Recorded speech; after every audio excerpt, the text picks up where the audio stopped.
Welcome to the Aquamindan, everyone. My name is Graham, And I'm Savid. and today we're going to talk about the re-monopolization of the United States. So, Sabi, do you want to take it away?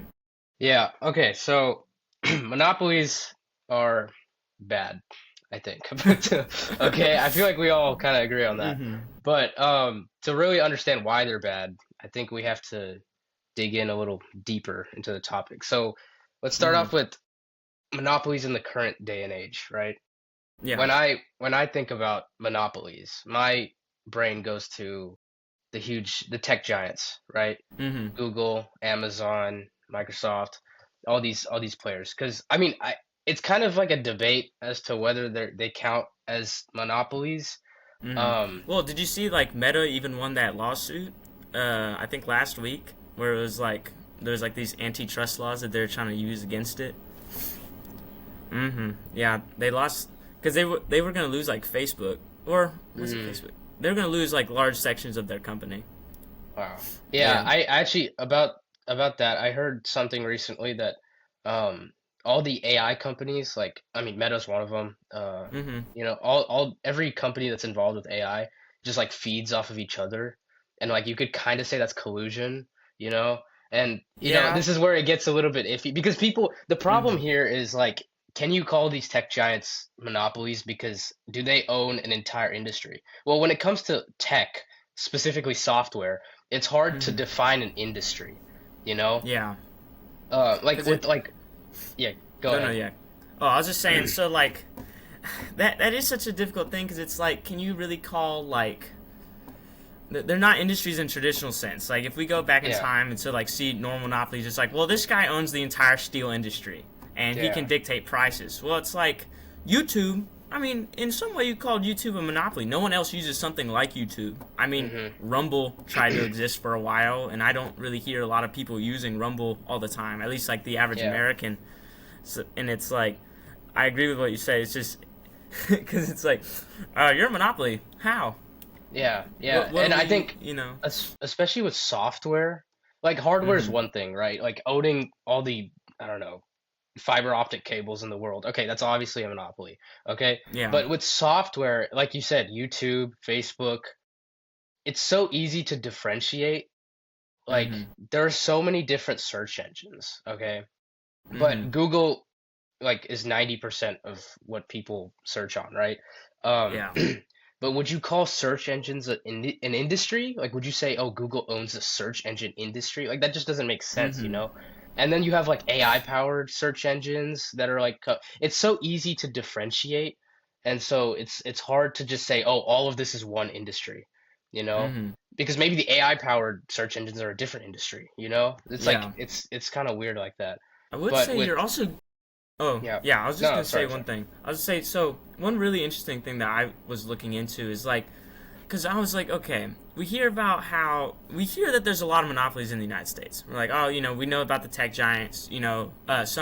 Some companies that aren't technically monopolies but own just like hundreds of companies, like Disney, come up, and you think to yourself, you're like, uh, uh, it's like, are these, normal kinds of monopolies? But it's like they're not exactly, like we mentioned earlier, the same thing because they're not like owning, just one portion. And I was like, well, then let's look at the competition, between them. And I looked it up, and there's a Stanford study that even said that like competition is still pretty high within them, you know, which is pretty interesting. Even like I think yesterday, the guy who owns OpenAI was saying, "Code Red, Google's catching up. We have to fight them," Yeah. which is funny. But Yeah, OpenAI, they recently announced their IPO, I think. oh, really? Oh, yes, they Yeah, did. they're Yeah, they going were like a public. $1 trillion valuation or something. Yeah, yeah. Yeah. Have you seen Sam Altman talk about it? He's like, I do this because I love it. I don't get paid. It's like, He's bro, what are you he's talking such about? he's such a liar. Anyway, yeah. But Um, what I was meaning to say was like you're still seeing like signs of collusion, right? Like let's get a good example like cellular networks, right? So like mhm, let's think of T-Mobile. It's like when they own cell networks across the entire United States, and they just keep buying up tiny little cell networks, right? Yeah. And when there's like two competitors in a market, I mean, let's try and really think. You have AT&T, you have T-Mobile. Can you think of any more? Sprint, I think. Maybe. Sprint got eaten by T-Mobile. Oh, really? Oh, yeah. So you're seeing like they can claim competition. Yeah. Right? It's like, oh, I'm still competing, but it's like, yeah, that's what. Same thing with the AI. but they don't have stuff. to. Yeah, they don't have to compete. It's like even though these companies have gotten so massive because they own so much, it's like they can always claim, well, we're competing or whatever, but they're both making so much money. There's really no point. Yeah. And then you have a lot of U.S. companies that are just like mega giants, and they just like gave up on competing in the United States, and they keep like compete on the world stage, And I think that one topic that I really want to talk about today is like the concept of oligarchy, because it's like you do have monopolies, right? Yeah. Or like monopolies, but at the same time, it's created like these businesses. Obviously, these are the biggest businesses on earth. I mean, if you look at the valuations of American companies compared to Europe or China or something like that, it's like these are in the trillions. I mean, even the biggest Chinese company is valued, I think, at like I think I saw it today. It was like $738 billion. Yeah. Still not not even 1 trillion. Yeah. Second biggest economy on earth. Remember this. Yeah, just can't compete, bro. We're the best. We're on top, Let's keep it that way, nah. I mean, in terms of oligarchy, that reminds me of, this isn't like super related, but have you heard of the Dark Enlightenment? Yes, I have. Yeah, Yeah. I've heard of it. Yeah, and I mean, yeah, it's like a whole political system designed around tech oligarchs that create their own states, which are basically like, it's like the Dark serfdom. Enlightenment has a lot of things in it. That's like one of the sects. Yeah. Crazy ball knowledge needed for that one. Yeah. I mean, yeah, I it's the most dystopian thing I've ever heard of, though, and it's scary, honestly. Which is why it's so important to have regulation, I saw this study, and I have to share it, like, because it was so nuts to me. So I have to read out. So in a study at Harvard 10 years ago, right? So 2015. An army of researchers went over 1,800 policy proposals from the last 30 years and said that the average citizen had a near zero impact on policy in the United States, and that the United States was definitely, by definition, an oligarchy. Which is insane. From? Harvard. Harvard? Oh, wow. So basically they said, it's like your representatives that you vote for. So you go vote for your representative, right? And he's up there.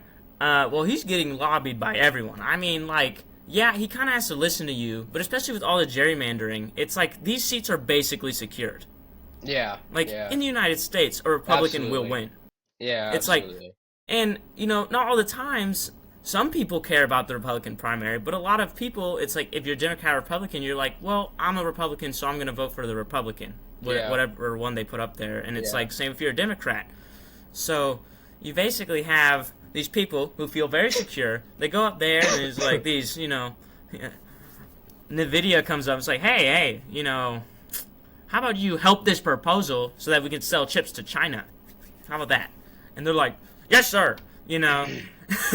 And it's gotten so much worse since like the Supreme Court decision that was about FEC versus Citizens United. Yeah, Citizens United. Yes. So the now worst court decision ever. Oh my God.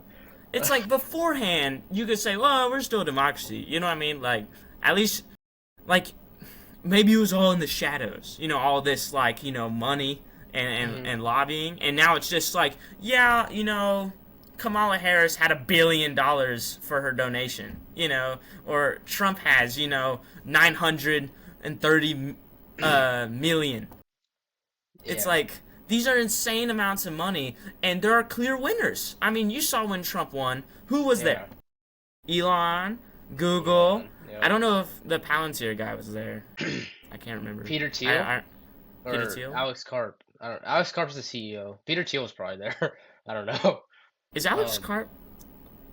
Which one is Alex he? Karp is the CEO. Peter Thiel is like Is he one of the the one with the founders. gray hair? Yeah, yeah, he's got like Okay. curly gray hair and like the glasses. Yeah. Peter Thiel is the one who's like super into that dark enlightenment thing.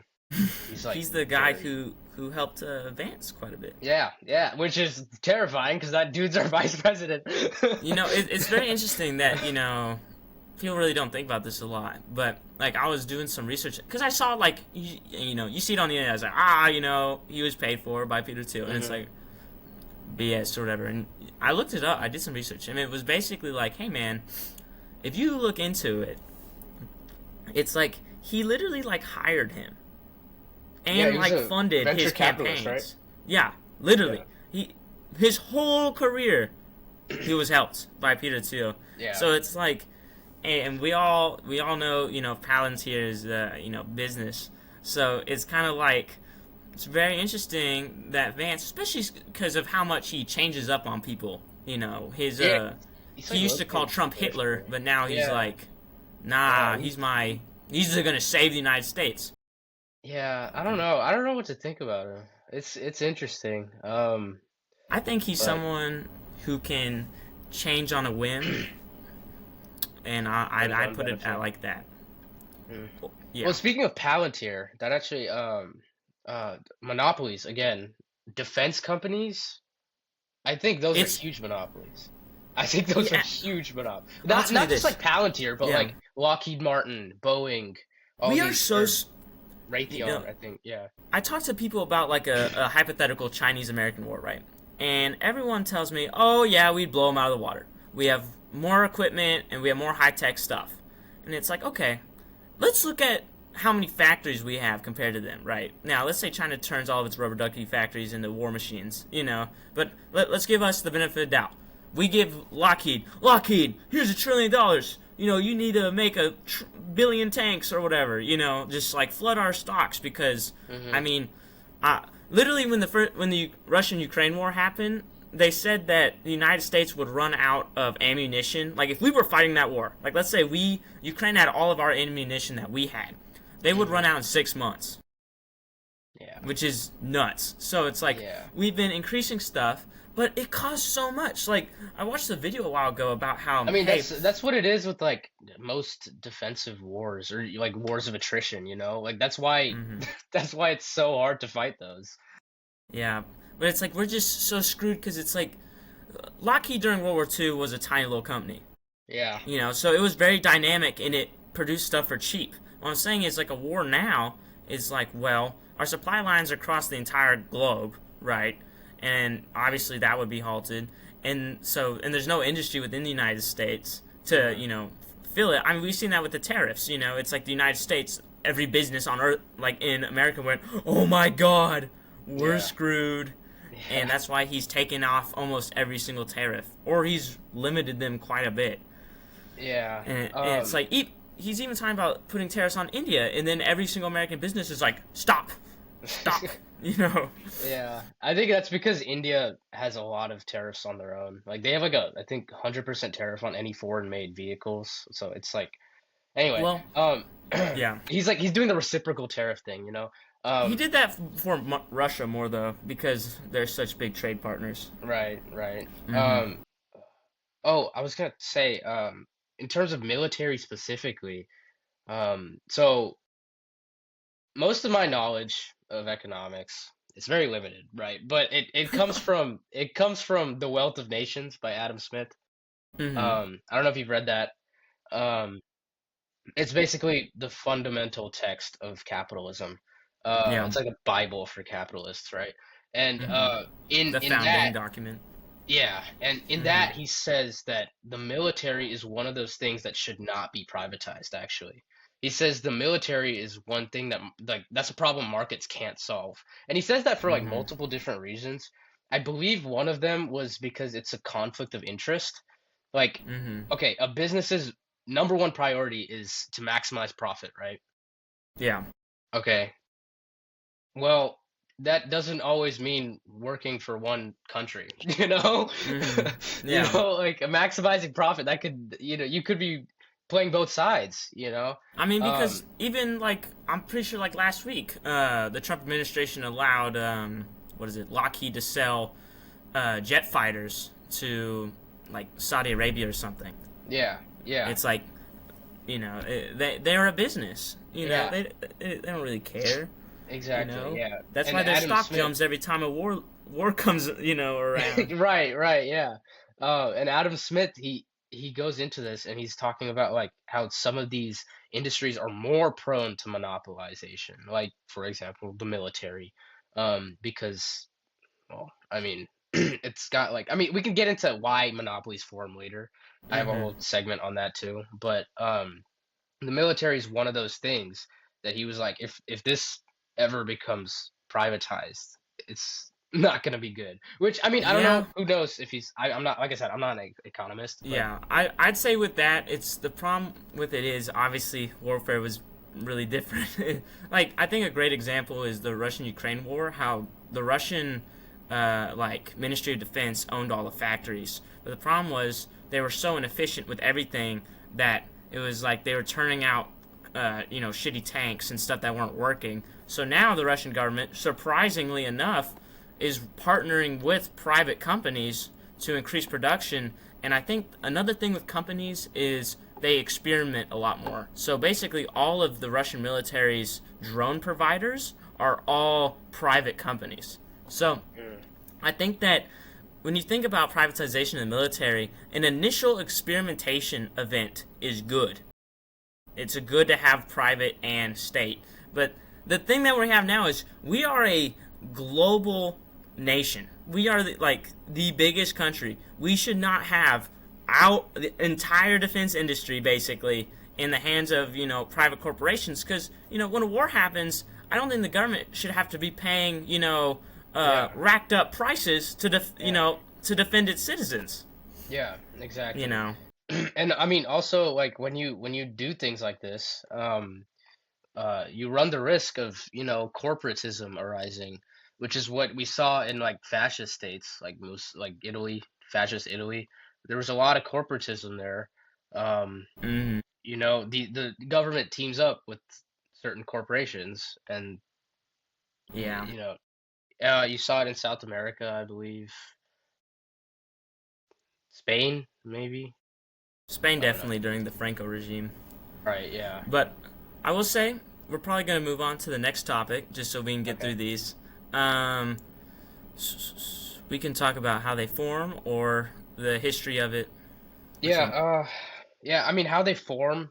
That's an interesting one. I think like I said, there are certain industries that are more prone to for monopolies. For Hmm. example, I mean, the first like real monopoly in the United States was like, I don't know, I'd say railroads. Um, Yeah, and railroads, steel, and oil. yeah, yeah, Hmm. railroads. I mean, all these specifically, all these, but like, why they became monopolies, right? Is because these industries have a lot of most of their costs are fixed costs. They're not variable cost. Like once you have, they're like they depend on a lot of capital, like a lot of fixed assets, you know. Yeah. And that leads to this thing. Uh, I don't know the term for it. I think it's economies of scale. That might be it. Hmm. Basically, it's just like a larger company with a lot of fixed costs can produce a lot of like product and Hmm. lower the price and make more money, you know? Yeah. It. The thing that you have with those is when there's a new technology, right? The government obviously has like no regulation because Yeah, it's new. yeah, So obviously. you have a new thing. Companies exploit it. They make tons of money, and then if there's not enough competition, they begin to dominate the market, and that's exactly Hmm. what happened. And eventually, they get so much wealth that they can then influence the politics to make sure that they keep that wealth. And obviously monopolization isn't like evil. It's like if you're a company, like this is pretty smart because most prices, like the price of water, is dictated by what the lowest thing consumers, no, what is it? No, the highest thing consumers are willing to pay for it. So it's Mhm. like, when your wallet, when all water bottles cost around the same thing, is because people wouldn't buy it if it costs a lot more Right. on, in mass scale. Well, the thing with that is, like, let's say this: I own all the steel in America. Well, then I don't care what you do because you need it. So I'm gonna put, hey, this steel bar that would have cost like $90, I'm gonna make it cost 180, and you're gonna pay me anyway, you bum. Yeah. So that's exactly Yeah. what happened. Obviously, when the internet came around, and that's why you're seeing, and with the tech bubble, I'm like with the tech industry, they never really like put the genie back in the bottle a little bit. They never like put a lot of regulation because they made so much money and the Citizens United event. So then they started getting influence. So then they couldn't do anything about it. But the worst part is they didn't get through with that innovation, and now you have AI, and AI is just the double. It's like we're already behind in the trust busting and the anti-monopoly laws, and now we're double screwed, and now the government has genuinely lost its marbles because now they're buying into like Intel, and AMD, the very, Yeah. like literally what a socialist country does, Yeah. I'm not to gonna I'm sustain not gonna those. I think the tech companies, it's a little bit more nuanced. I definitely Mhm. think a better example would be, like you said, steel, oil, all these examples, Mhm. right? In terms of um why monopolies form also is vertical integration, you know? That's when Yeah. a company owns every single component of the supply chain, right? For Mhm. example, Tesla. Tesla owns, like, I'm pretty sure they own lithium mines, for their batteries. They own every single part of the supply chain, which means they're not dependent on anyone, you know? Mhm. And they're Yeah. also the only electric car company, basically. I'm In the not gonna say United they're States. yeah, I wouldn't go as far to say they're a monopoly, but they're Yeah. definitely dominant in that aspect, right? Because it's And the like same thing with when. steel Yeah. or oil. Sorry, No, it's fine.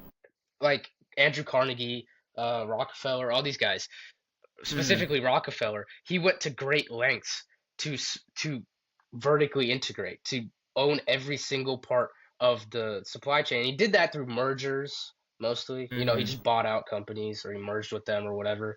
Um, Mhm. and in that way, he was independent. Nobody could stop him. You know, especially when the entire world depends on oil. And again, another thing is, like, obviously, like you said, he got into oil very early. Like Mhm. before oil, we were using like whale blubber, right? Like we were just killing whales. Yeah, and then we discovered oil, and then that industry just went to hell, and he got on top of that right away. And so it was Mhm. quick. That's why a monopoly formed. Because it's like it's hard to consider something a monopoly when it's such a new technology. Well, it's like, well, he's the only guy who did it first. You Yeah, know what I mean? It's like yeah. there's, but like you said, the merger situation is like a big thing happening in the United States. Is you have Hmm. so many people merging companies all the time that they're becoming so big that small companies literally can't rival them.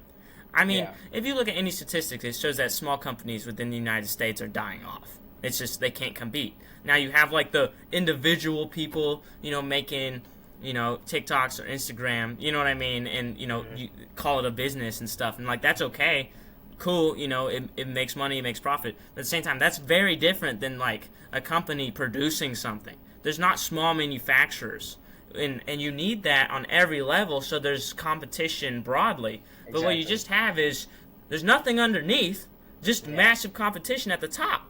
So it's like, you know, And even those it's guys at the just top are extremely colluding dangerous for the anyway. economy, especially like right now when you have five companies pulling up the entire economy. Like if you look at US GDP, it keeps exploding, which is insane considering like the average American is getting poor, you know. Yeah. So it's just it's absolutely nuts to think about. And I think that's a good transition to, like, the consequences of Mhm. monopolies. We can talk about that. Yeah. I Obviously, they suck. I don't want high yeah. prices. It's I don't want to be paying $30 for a Big Mac. I mean, I saw today that it was like, prices for McDonald's have like tripled in the past like 2 decades or Dude, something. I It's remember when just you could get like a chicken sandwich for like $1. And and I we're don't just, even. and we're not even that old, you Yeah. know. And I just think, man, monopolies destroy like that. That's what so many people, right, don't understand that like capitalism does not lead to monopoly. When you don't do capitalism right, monopolies Yeah. occur. So it's Yeah. like it's not socialist at all to say like, oh, economies, I know monopolies suck. It's Yeah. the most pro-capitalist thing because even in Wealth of Nations, he talks about the need for just competition. That's the With that, whole premise of that's the whole. capitalism. Yeah. Exactly. So Yeah. it's like you have these like politicians who constantly like saying, "Oh, people trying to break these companies up. They're a bunch of socialists or whatever." And it's Yeah. like, what? Which You is the know? difference between like capitalism and corporatism, you know? And And sorry, oh, go ahead. real quick. I was gonna say like one of my final statements that I wanted to say was like the problem that you're seeing in America is politicians have stopped caring about capitalism and just started caring about money. Yeah.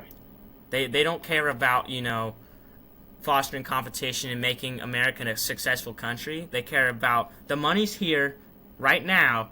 We want to control as much of it as possible. Yeah, even in the Wealth of Nations, Adam Smith renounces unregulated capitalism. He's like, this isn't gonna work if it's not regulated, dude. And Mm-hmm. he said, like I said, he didn't want the military to be. He didn't think markets could solve the problem of national defense or education. Mm-hmm. Um, he he he advocated for regulation, and Mm-hmm. actually, I think I kind of fell into that misconception there for a second where I was like, oh, all capitalism's bad, when I was uneducated. Uh, but like, you're absolutely right. Capitalism Mm-hmm. is overall, it's a good thing, I think. It just It's has to be like, regulated. yeah. Without regulation, it just becomes a slop fest of like the most powerful, wealthy people, Hmm. controlling everything, and at that point, it's almost just as bad as the socialist states that they Yeah, talk about. yeah, yeah, yeah. It, the Soviet Union and a completely monopolized society are very similar. Instead of one being like technically, owned by the people, the other one is just straight up wealth. Yeah, They don't care. And it's like both can be equally as bad if taken yeah, to their extremes. yeah, You know, exactly. Which is why we have it's like, mixed economies. But yeah.